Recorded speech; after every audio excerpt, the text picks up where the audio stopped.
Welcome to పూరా local. పవిత్ర పుణ్యక్షేత్రం ధర్మపురిలో గోదావరి నది పవిత్రతను కాపాడమే లక్ష్యంగా సరికొత్త అధ్యయనం మొదలైంది. స్వచ్ఛ ధర్మపురి స్వచ్ఛ గోదావరి నినాదంతో ప్రభుత్వం ఈ రోజు ఒక బృహత్తర కార్యక్రమానికి శ్రీకారం చుట్టింది. ధర్మపురి మున్సిపాలిటీ నూతన పాలకవర్గం ఆధ్వర్యంలో ఏర్పాటు చేసిన స్వచ్ఛ ధర్మపురి స్వచ్ఛ గోదావరి కార్యక్రమానికి మంత్రి అడ్లూరి లక్ష్మణ్ కుమార్ మంగళవారం గోదావరి తీరంలో ప్రారంభించారు. గోదావరి పవిత్రతను కాపాడడంలో రాజకీయాలకు తావు ఉండకూడదని, ప్రతి ఒక్కరూ ఈ బాధ్యతలో భాగస్వాములు కావాలని మంత్రి కోరారు. స్వచ్ఛందంగా సంస్థలు, ఎన్జీఓలు ప్రతిరోజు స్వచ్ఛ సేవా కార్యక్రమాలు నిర్వహించాలని ఆయన విజ్ఞప్తి చేశారు. నదిలోకి పాత బట్టలు, ఇతర వస్తువులను వేయవద్దని, కేవలం సూచించిన ప్రదేశాల్లోనే వాటిని విడిచిపెట్టి నదిని కలుషితం కాకుండా కాపాడాలని భక్తులకు సూచించారు. 2027 జూన్లో జరగబోయే గోదావరి పుష్కరాల కోసం ప్రభుత్వం ఇప్పటి నుంచే ప్రణాళికలు సిద్ధం చేస్తుంది. ఈ నెల 27న ప్రభుత్వం నియమించిన కన్సల్టెన్సీ ప్రతినిధులు ధర్మపురికి రానున్నారు.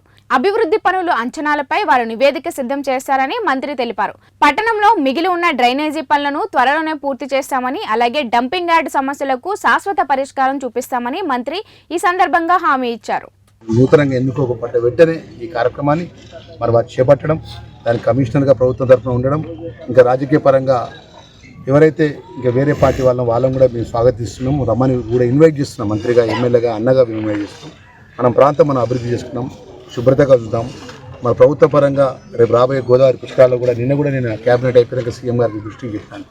మా ధర్మపురి ప్రాంతానికి ప్రత్యేకమైన నిధులు ఇవ్వాలంటే రేపు 27వ తారీఖు హైదరాబాద్ నుంచి ప్రత్యేకమైన కన్సల్టెంట్ వస్తుండే, ఆ రోజున అన్ని రాజకీయ పార్టీలు ఇన్వైట్ చేస్తాం. ఇక్కడ గోదావరి పుష్కరాలకు ఏమేమి పనులు అవసరం, రోడ్లు కానీ, డ్రైనేజ్ సిస్టమ్ కానీ, ఘాట్స్ కానీ ఇంకే విధంగా ఏర్పాటు చేద్దామని సూచనలు అన్ని రాజకీయ పార్టీలతో కూడా సూచనలు తీసుకుంటారు. మరి అభిప్రాయాలు కూడా సేకరిస్తాం.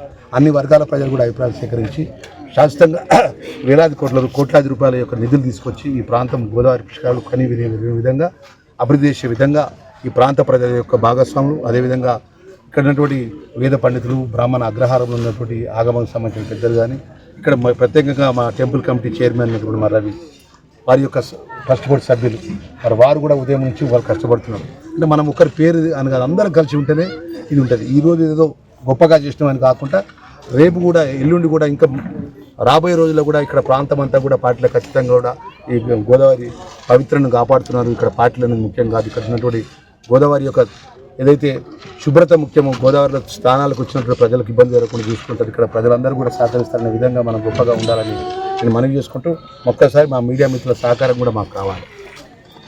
దయచేసి మీరు ఏమి అంశాన్ని ఉన్నా కూడా ఈ స్థానికంగా నేను ఇక్కడే ఉంటున్నా, గెలిచిన పిల్లల నుంచి ప్రజలు ఇచ్చిన ఆశీర్వాదంతో ధర్మపురిలో ఉంటున్నా. ఏ అంశాన్నైనా నా దృష్టికి తీసుకురండి. ప్రభుత్వంలో నేను సాధ్యమంత వరకు ప్రజలకు మేలు జరిగే విషయంలో ప్రత్యేక దృష్టి పెడతాను.